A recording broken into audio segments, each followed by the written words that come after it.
My name is Jim Coffrin. I am the creator of a concept called techgacity. I often speak of it throughout my consulting engagements as well as my commentary on different social media platforms such as LinkedIn. And along the way, I've always talked about a concept called woodchucks and totem poles. It is what I call a career and accountability continuum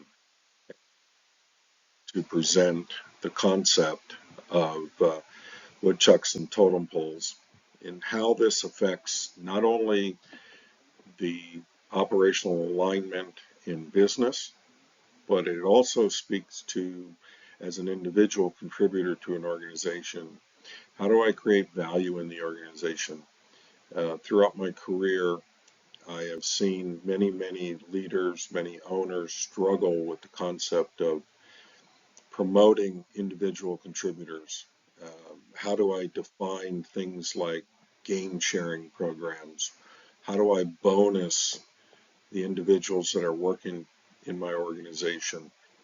And there are real conflicts, there are challenges that often senior leadership and as well as managers who have direct reports, there's this tension that exists related to how do I incentivize folks?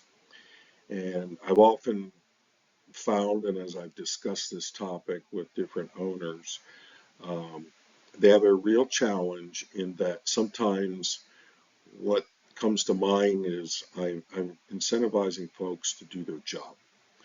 And although we respect and we want to reward folks, when we actually sit down to talk about how do I incentivize these individuals, sometimes there's real challenges to doing that.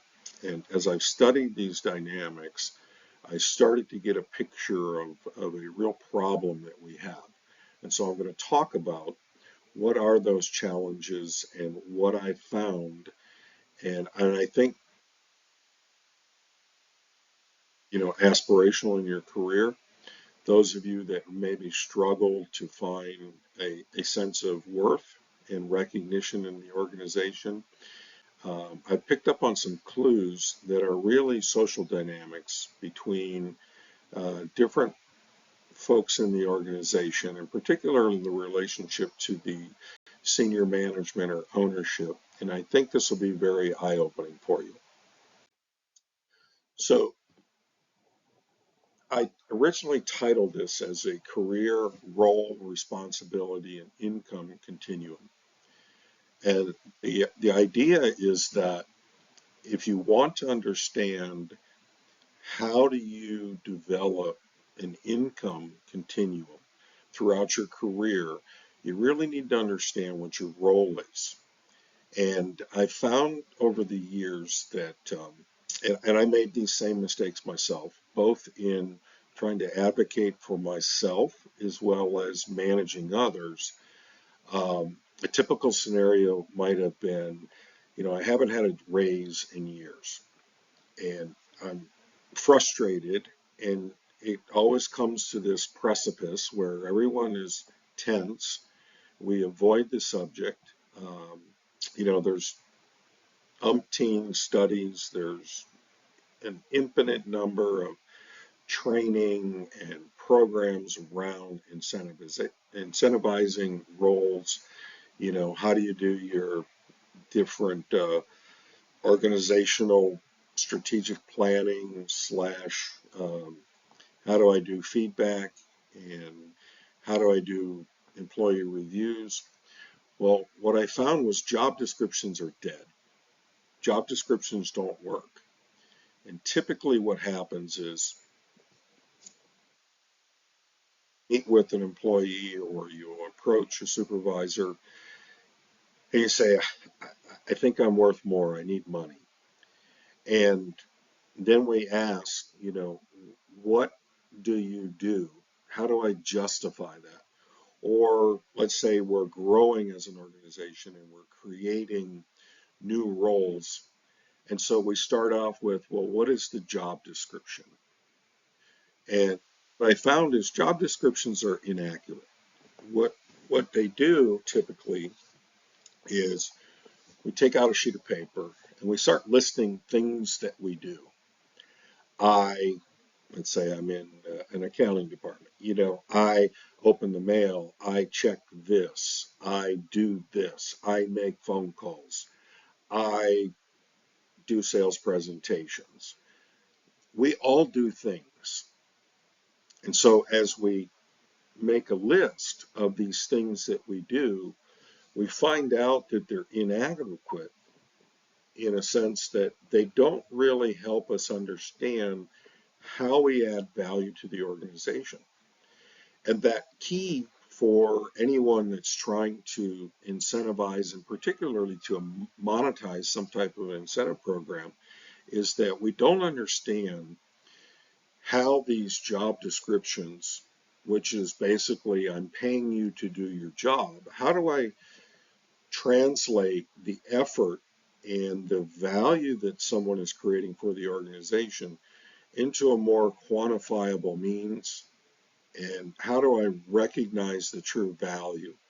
So what I found was that if I could redefine, rather than using job description, I would redefine role responsibility. That really became key. And so I started to develop this paradigm, and as I worked through it, I found that there were different aspects. Where do I work in the organization? What types of activities and what levels throughout the organization am I working? And then I asked myself, well, what is my personal accountability? What is my culpability to the organization? And as I started to lay this out, it became clearer and clearer for me that we had it all wrong. And so I'm going to walk through how I constructed this. There's actually many layers to this continuum, but we're going to talk about transactional responsibility, and we're going to talk about role accountability in a new way. And so I'll break this down, and I'm going to kind of add it up from a transactional responsibility. But real quickly, I'll show you how this works. So the types of things we do and the activity levels that we work on have a transactional responsibility. Now, when we say transactions, it doesn't necessarily mean create an invoice, create a purchase order. Transactional means discrete, executable thing that we do. Um, Create a strategic plan, um, do a budget, do a review of a budget, um, develop a system configuration, maintain a system, develop a process, define and fine tune that process, document that process. Those are all transactional things that we do. So where you do those transactions, how you conduct those transactions, fall on a continuum, not only in the types of things that you do, but where they happen in the organization, and particularly at what level do they have management responsibility. So at the end of the day, and this is what I used to teach every employee that I've ever hired, um, and as I go in and I work with clients that I consult with, I teach this religiously to the folks that are driving the business. And I see these aha moments literally brings folks to tears when they say, I've never been able to quantify or really describe the frustration that I'm going through. So as I developed this, they fell in line with this overall structure. So let's kind of move on, and we'll talk about the individual components. So strategy. Strategy in the organization. What is it? Strategy in the sense that I have found to be probably the best definition is what do we want to be to the world? What are the market opportunities? Usually the board of directors, the C-suite, the owner of the business, they have defined a strategy in terms of, I see market opportunities. What can we do to exploit them? So strategy to the organization is about what do we see as opportunities? What are the headwinds? What are the economic, the macro conditions that we're dealing with? What could we be to the world? So what solutions could we offer to the marketplace? And then what should we be? These are the strategic intentions that we have as an organization. What do we want to become? What do we want to deliver to the marketplace? And ultimately, it comes down to how do we distinguish ourselves with competitive advantage in the industry? So, how do we develop competitive advantage against our peers in the industry?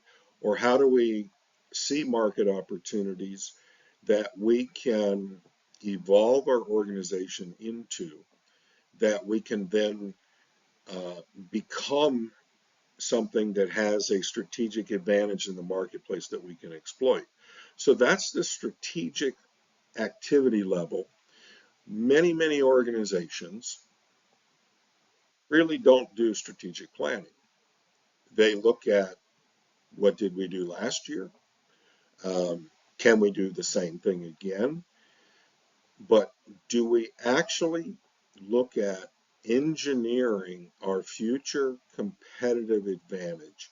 The best organizations in the world, the Danahers of the world, the Black and Deckers of the world. I actually first saw this with the folks at 85. Ken Hendricks did this process religiously, and he was fantastic at it. So that's the strategic side. Now, I have a next layer, which I call the strategic tactical. Strategic tactical is how can we exploit? What you'll understand as you work through this is that we have a specific function that we, in each level, serve.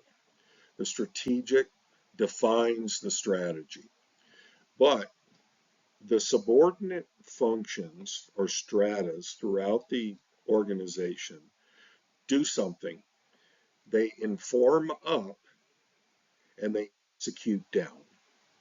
So in other words, the strategy is developed and then they will distribute that plan down to the strategic tactical layer. So their role is to execute that plan. That is, in a well-organized, well-functioning organization, the key. Everyone knows exactly what is the strategic plan, what are we trying to accomplish, and we either are improving upon our ability to deliver that strategic intention, or we're preparing the organization to become it, or we're optimizing the execution of that strategic plan. So at the strategic tactical, what can we exploit becomes how can we achieve that? I'm informing up if I had the capital investment, if I had the license to change systems, reconfigure systems, buy tooling, buy software, deploy certain new machining cells, then I can inform up that our ability to achieve this competitive advantage with this cost, with this investment, is this. So my role then is not only to inform up, but then once that plan is defined, how do I execute that plan? And I drive it down through the organization. So how do we become what we said we will be? What do we need to do to prepare the organization to become that? Or once we're in the process of transitioning by executing the plan, how do we transition the organization? So we're going to transition down to the operational organization to say, how do we prepare our people? How do we train them? How do we install? How do we implement? How do we develop the new processes? Ultimately, what we're trying to do is to the one of the favorite sayings of Kelly Anderson, who's a great consultant in the world of transportation. He says, what is my cookie factory perfectly designed to accomplish? And so that's what we're doing at the strategic tactical level, is we're ultimately trying to execute that strategic plan to achieve the competitive advantage that we had predicted that we could become. Next, operational optimization. This is the management of the organization. This is the folks that are maintaining the systems. So what they're doing is they're optimizing. We want to optimize the systems, team cells, the production capacity, the quality capability, and how do we implement those purchases of new systems? How do we implement and configure software systems? How do we optimize the processes within the systems that we've invested in? And another point that I'd like to make here, I always use sports analogies, and football is a common one for me. But I always say this, in the middle of the game, when we're in the playoffs and it's 1st and 10 at the 20-yard line, we're in the red zone. We don't get to change the plan. We don't get to change the strategy of the offense. We don't get to redesign the defense. We execute the systems that we have in, that we've invested in, that we've trained for. And so operational optimization is about how do I maximize the systems, the processes, the people, the roles that are executing in the organization. How do I get them to perform at their optimal level? I can inform up that strategically we need better capabilities, additional systems, but in the middle of the game, we don't get to change who we are. So now let's go down to the supervision. Supervision level is a very interesting one. This is probably the least understood, I think, management layer in the organization. Supervision is really about managing to the capability as the system, as the organization is engineered. And what is the role of supervision? We often think of it in terms of, you know, beating people up, figuratively. We're looking for the gotcha for the employee problems. But what I find is that supervision oftentimes is what I call a room full of super woodchucks. And what I mean by that is most, particularly entrepreneurs, they build an organization around doers. And then we promote those doers because they're good at what they do into a supervision layer. And what that supervision layer is supposed to be doing, think of the quarterback, think of the shift supervisor. What they're supposed to be doing is asking them, how do we execute the business? How do we improve the way we're executing? How do we gain that quality improvement or that efficiency improvement, the productivity improvement? And ultimately, can we execute the process of the transactions as the system was engineered? Can we realize the competitive advantage? And supervision, as as I say, is probably the most misunderstood, because oftentimes what happens is supervisors become the specialist doer. They are the ones with the secret password. They're the ones that can only deal with an exception. And what I often say is that most supervision, in fact, most management in the operational layer, is nothing more than a bunch of super woodchucks. They have this totem pole type mentality that because I'm the one with the secret password, with the keys to the closet nobody can open, the secret key to the cabinet, that somehow it makes them the boss. And they get to tell people what to do. But that's not really their role. A supervisor's role is to hold role players accountable for executing the transactions that they are there to execute. Their job is to optimize the individual contributor executing the transactions to give them the ability to become the best that they can, the most productive that they can, with the highest quality execution of those transactions. And I tell lots of anecdotal stories, but one of them I'll share quite often is I was in an organization and there were many functional roles in this cascading batch type of a organization. And one of the roles was a dispatch supervisor. The dispatch supervisor was to take an opportunity, whether it's a load tender or in this case it was dispatching emergency management. Think of AAA for big trucks. And the dispatcher's job was to take the information from an inbound call, go find the right service provider, and dispatch them to go execute that repair or that emergency event that they were trying to uh, help somebody. And the dispatch supervisor had a team of 4, 5, 6 dispatchers.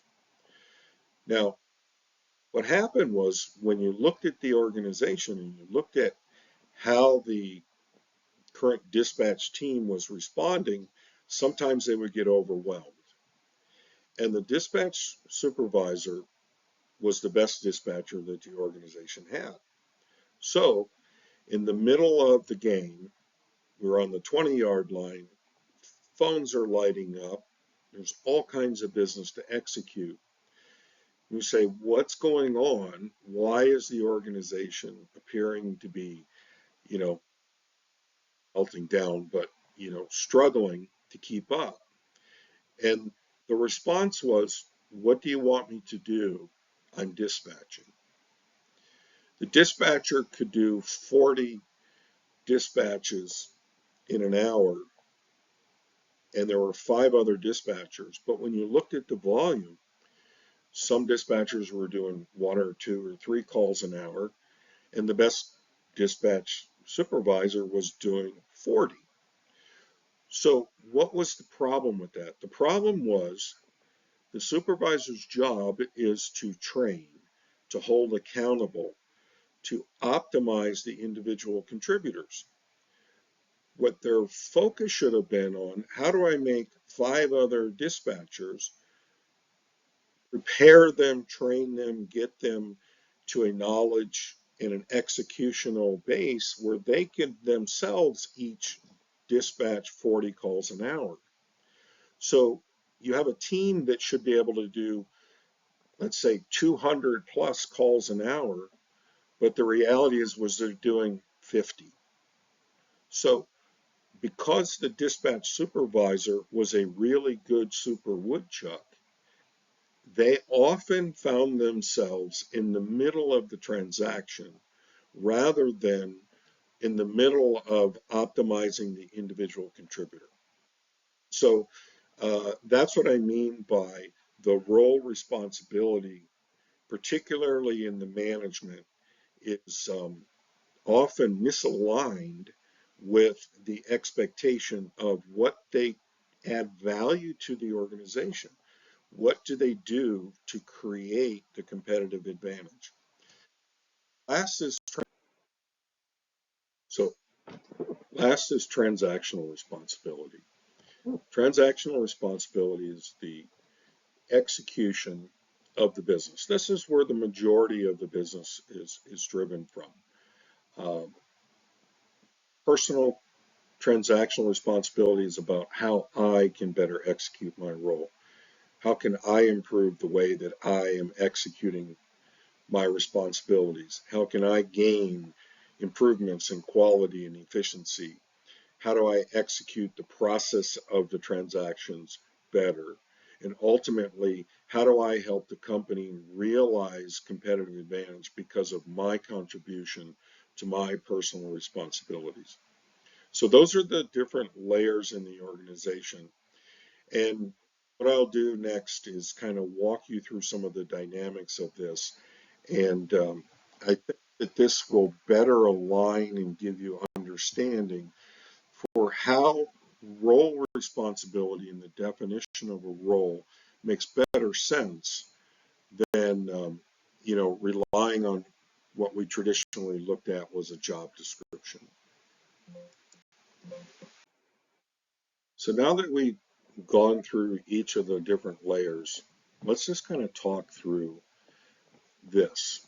And again, as I mentioned, this started out as a career role continuum. And what did I mean by that? Well,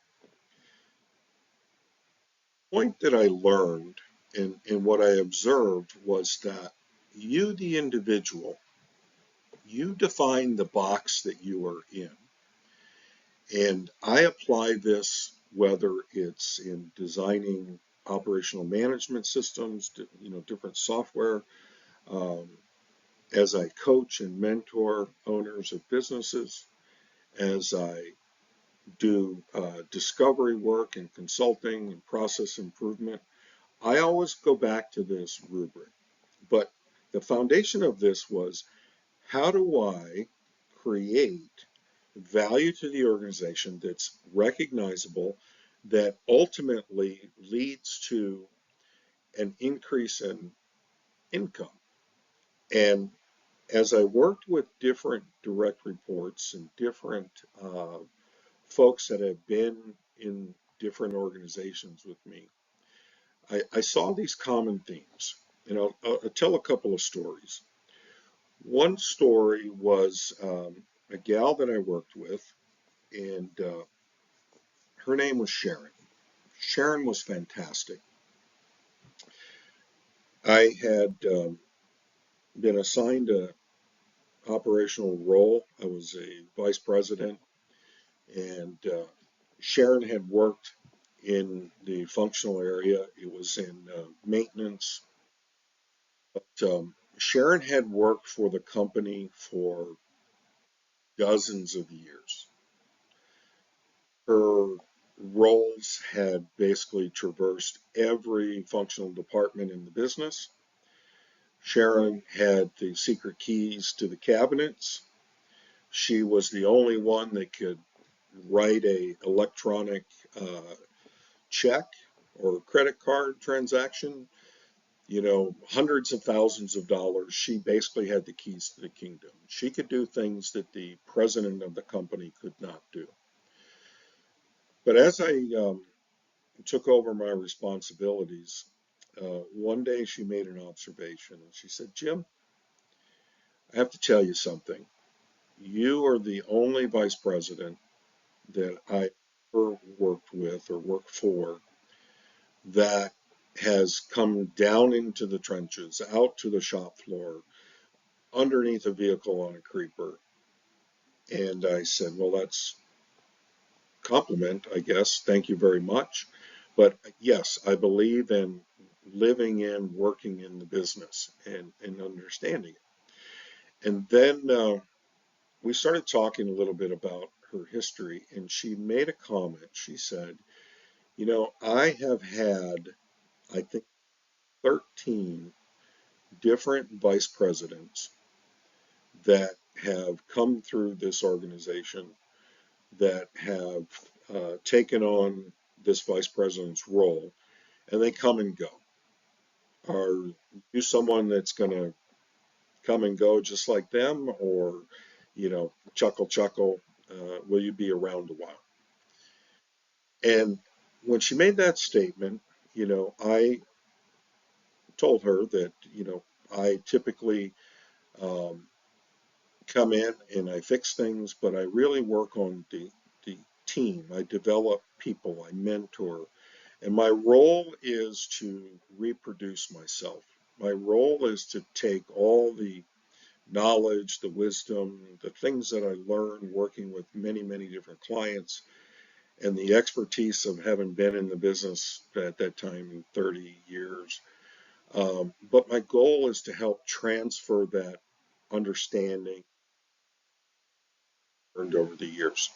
So oftentimes when I'm able to do that, I will put systems and management tools and folks in place, and then I work myself out of a job.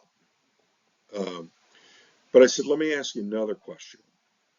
You said that you've been here a very long time. Yep. And you've done everything in the business. Yes. I said, do you ever ask yourself why you have 13 different vice presidents that came in over the top of you?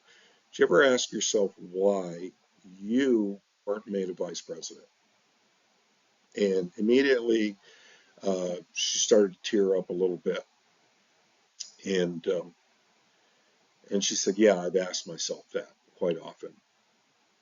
And so I reassured her. I said, my objective is to help you become whatever you want to become. So wherever on this career continuum that you want to be, I can help you get there. If you want my job, I'll help you understand what my job is responsible for. I will help you become whatever you'd like to become. And so I said, if you will let me teach and help you and coach you, and we can work together, then I will help you, and I will be the first person to try and put you in a position to become whatever you want it to be. If you wanted to be a vice president, then that's my objective, is to help you. So I started on this journey with her, and it fell right in line with this rubric that I had been developing. So let's talk through this. A couple of points. Accountability is really key to value. I always talk about things like trust, and folks take that and say, whoa, whoa, whoa, you can't doubt my trust. I would never lie. I would never cheat. I would never steal. It's not what I'm talking about. As the owner of an organization, as a senior manager in an organization, they have one challenge. Over and over and over again, they are seeking those they can trust. And the trust is not about will you lie and cheat. Trust is about, do I trust where, what, and how you are managing the business? Because ultimately, what the owner of the business is responsible for, if we look at the continuum, from a transactional responsibility, the hierarchy is I have individual roles with individual responsibility. I am accountable for my personal productivity, my quality, and my productivity as the role is engineered. And then as I move up, I execute the procedures that are defined for me within the systems and the processes that the organization has invested in, has developed. So ultimately, I have personal accountability for the outcome based on the quality and the productivity that I am personally accountable for. And as I move up into the supervision level, my job is to hold those individual role players accountable for the transactions within the processes, within the systems that the organization has. And as I move through the management level and I operationally optimize those processes, I am ultimately responsible for expanding and optimizing the capability within the constraints of the systems that I have. And then as I move up again, I'm optimizing or I am influencing up to get investment in new system capabilities. But ultimately, where does the owner live? The owner has full accountability for what we will be to the world, what we said we will to the world, how we actually execute to our customers, how we do business with our suppliers and other stakeholders. So they have ultimate responsibility, culpability for what does the organizational delivery actually accomplish. And when I look at ownership of the outcome, so the quality of the product that we deliver, the productivity level, the cost structure that we deliver at, ultimately they have full ownership for the output of the organization. And as I like to say, when you are the owner of what we're going to be to the world, you're the owner of what we deliver to the world, ultimately you own the place. You get paid. So when we look at what is our individual role and we look at what am I being held accountable for, the trust comes in when I can rely upon the individual role player to add the value to the organization as it's defined. And we'll speak later about words matter.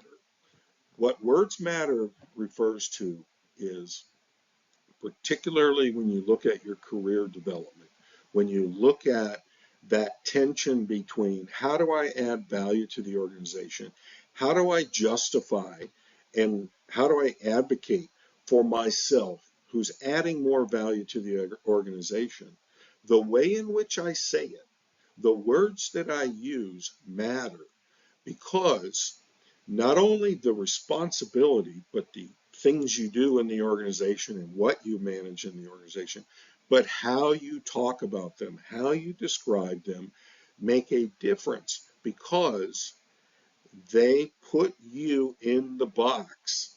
They tell the organization, they tell your peers, they tell your supervisors, they tell the owner of the business where you see yourself. And so how you describe the organization is the biggest challenge to how do I get paid more? And packaging the message, being accountable for the way in which I assume culpability, that is where the trust comes from. And we'll walk through that process to help you clarify that sometimes you're your own worst enemy. So let's go back to Sharon. Sharon was a super woodchuck. She had done everything in the organization. But when we sat down with Sharon and I looked at the things that she was doing, the types of transactions she was working on, Sharon had pile after pile after pile after pile on her desk. And if you walked into our office, there's nothing that she couldn't do. There was not a transaction system that she couldn't execute. She was the overrider. She was the main person. But when you looked at what she did every day, she was a woodchuck. And what do I mean by that? We went and hired someone to help Sharon. And the question was, how do we help you, Sharon, move into a higher level of responsibility to justify the advancement in the pay and to give you responsibility, but also give you acknowledge what you contribute to the organization and how do I make you more valuable? So when I challenged Sharon for her piles, her first response was, "You're taking my stuff. You're trying to fire me. You're trying to get rid of me.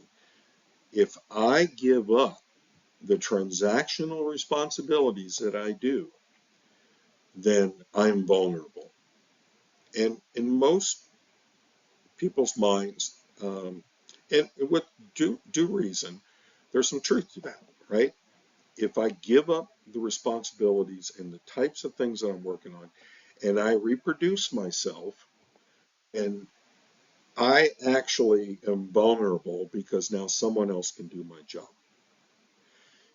Here's the truth I want to tell you.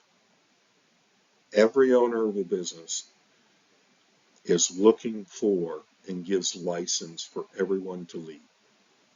They're looking for those individuals that can help the organization grow.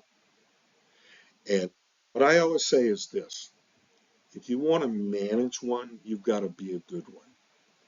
If you want to take responsibility, you have to understand what the role that you are asking for ultimately is accountable for. So for Sharon, Sharon was a really good doer. In almost every transaction, she could outperform anyone. But the challenge that I offered to Sharon, and I said, look, can you duplicate yourself? And so we hired Connie. Connie was fantastic. I love Connie. She was absolutely one of the best. And she was capable of learning any process, didn't matter how complex. Transactionally, she was efficient. In fact, she worked 2 full-time jobs. And I said, can you take this pile? Can you develop a process? Can you document that standard process? Can you train Connie to do those things? And she did. And Connie was fantastic. She knocked it out of the park. And guess what happened? About a month later, Connie was doing most of the piles on Sharon's desk. And then we went back and said, let's take a look at how we're doing. And what did we find? More piles, because Sharon was a doer. And so we had a conversation, and I said, can you take these piles and you can give them to Connie? Yes, I can. But you're trying to get rid of me again. You're taking my piles. And so I had to reassure Sharon, look, that was not my intention. But what I needed to do was get you in a place where you could reproduce yourself. And so let's take these piles and give them to Connie. And then what I said was, okay, I'm going to give you a new pile. We had a problem collecting warranty. And so we had never documented a process. We have never developed a process for tracking warranty contracts and mapping everything that was actually contained in the legal language of the warranty contracts we were purchasing. We were spending, $5 to $8, $9, $10,000 per asset in warranty coverage, and we were billing virtually zero warranty. So I asked Sharon, I want you to take 30 days. I want you to develop a process. I want you to develop a tracking system. We're going to build a billing and a claim management system. We're going to reconfigure the computer, and we're going to go execute warranty. You're going to build a binder. You're going to build a training module.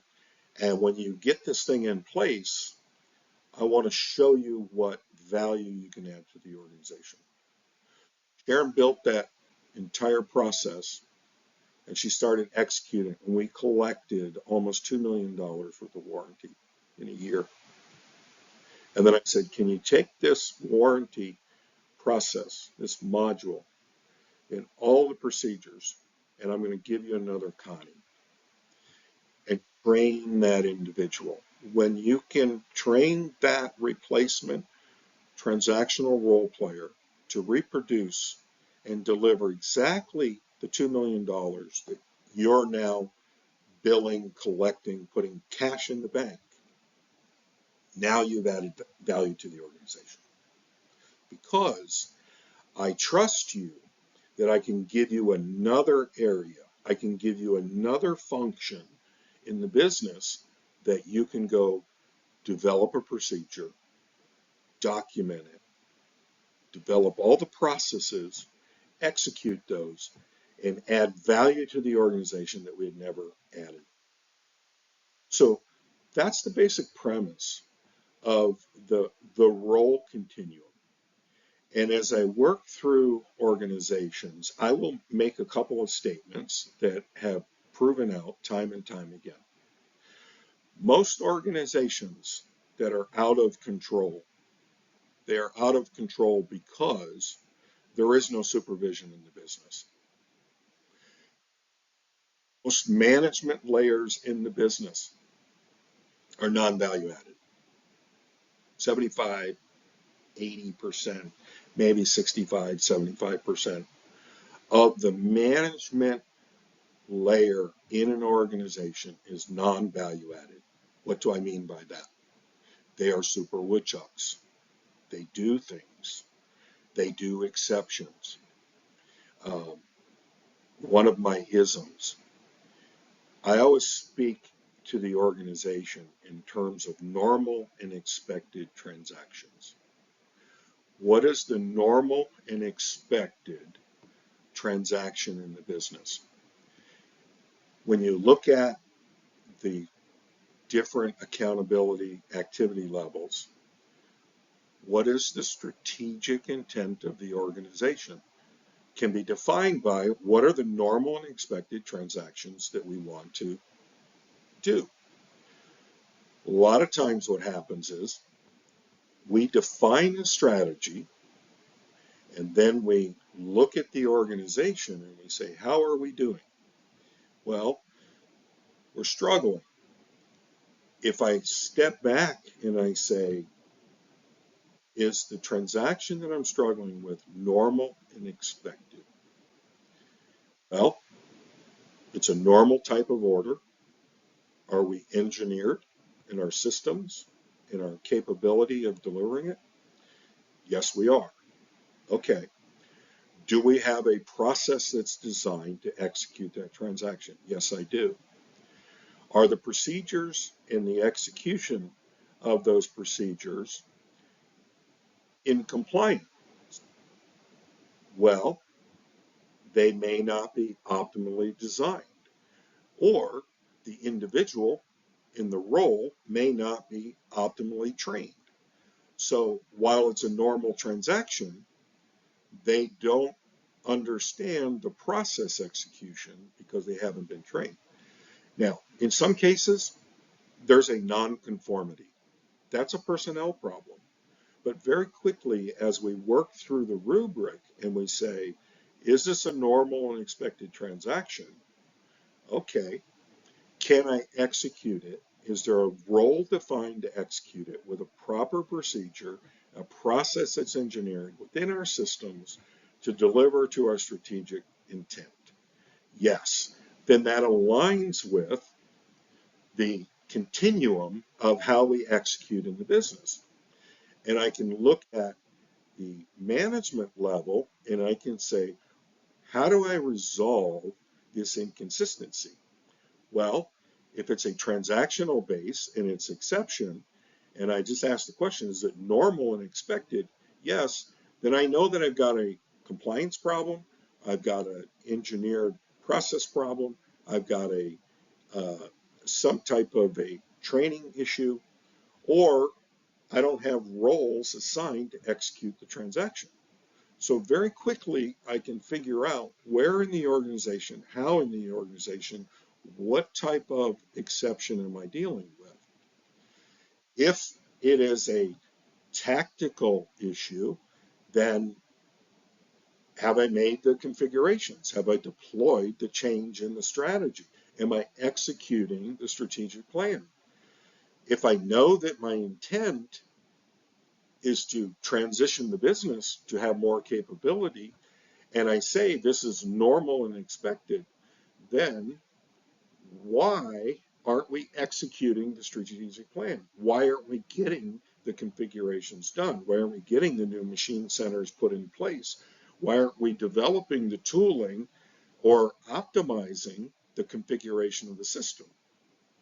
So I can understand, again, where is the organization struggling, and I know which roles that I can hold accountable for their responsibility.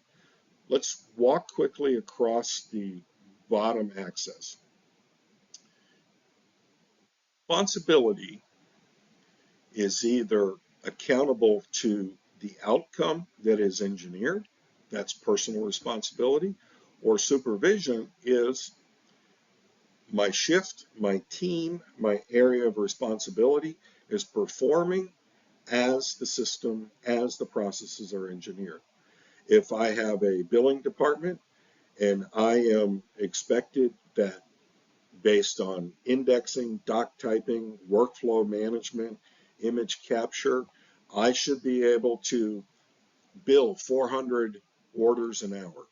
I should be able to package 4,300 packages per hour. A supervisor's role is to say, I'm in the middle of the game, I'm running the game plan, I'm calling the plays, I have a center, I have 2 guards, 2 tackles, 1 tight end, a wide receiver, and I've called the play. Are we executing the play? If we execute and we're getting the productivity, we're getting the quality outcome, then my cookie factory is producing exactly what I'm engineered to produce. When I say I am now a management level, I am optimizing. How do I expand the quality? How do I improve it? How do I expand the productivity of the organization? How do I optimize the process design and the system configuration and the shortcuts and the things that I train? How do I configure so that I can extend the capability of the organization? This is the number one thing that doesn't happen in the organization. When we hear things like, we're working in the business but not on the business, that's what we're talking about. When we ask, what are you working on? The individual role that I am taking on, and by the way, you can take on many roles, but the role that I have that hat on for right now is designed and defined to execute somewhere in this continuum. And when we ask ourselves, what are we doing? Oftentimes we find we're in the middle of busyness, we're doing, right? Why is the manager of the parts department in a vehicle running downtown to chase parts? Why is the master planner of an organization in the middle of fixing an invoice, a billing on a load, when the planner's job is to plan the organization or optimize the planning strategy and to engineer the network of the organization? But the master planner, instead of expanding the dispatch velocity, expanding the network velocity, engineering the optimization of the network, and working with the customer service team or the sales team to better organize and re-engineer the network, they're in the middle of the planning function. They're actually dispatching trucks. That's the definition of the misalignment of the role responsibility with the functional intent of that role. And so as you walk through this, you'll find that, ask yourself, what am I personally accountable for? What is the definition of my role? Where in this continuum do I spend my time? Do I actually not realize that I'm a super woodchuck and I'm doing lots of things? But as I work through the process and I can define what I should be working on, you'll find that I'm not informing up. I'm not doing the analytics if I'm a strategic tactical manager in the business. I'm not informing to the systems level. We need better configuration. We need optimization.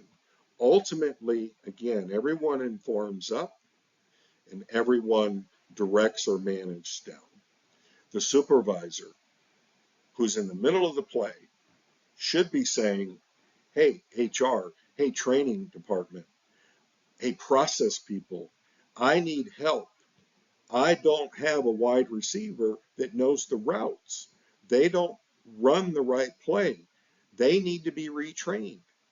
I need you to bring in a substitute and take this wide receiver and get them in the playbook and go run routes with them. Train them how to do the role that they're assigned to do. So I hope this helps. I'm going to continue the conversation and I'm going to talk about the social dynamics. And I will talk particularly to the owner of the businesses. And when we have conversations about why owners are frustrated, why do they manage from a cave? Why do they hyper-focus and micromanage on things like individual reports? If you have a reporting department and you have 9,000 different versions of the same report, and you are analyzing and analyzing and analyzing, and you find yourself frustrated, there's a reason for that. And the reason is your expectation of the role that you believe people are in, and then what you see them actually work on is misaligned. And when you say, where's the accountability? Where's the culpability for the results? What have you done as defined by your role? Why isn't the quality improving? Why isn't the productivity improving? Why isn't the cost reduction improving? Most often, you will challenge the organization. You will start to develop stand-ups. You will have department meetings after meetings. You'll have what I call secret squirrel meetings. And as you do that, you go through history lesson after history lesson and the same answer. But I'm busy doing things and I haven't gotten to it. I haven't executed the plan. We're working on it. Number one lie in trucking, number one lie in most businesses is I'm working on it. I'm working on it means I know I should work on it. I intend to work on it, but most often I'm not working on it. So I hope this helps. I look forward to continuing the training on how to develop your role and responsibility and be accountable for the role that you put yourself in, the role that you say you're in, or the organization is assigned to you, and then how does that affect your value to the organization? And let me help you if you're an individual. If you're a super woodchuck, let me help you get that raise that you've never gotten. Thank you very much.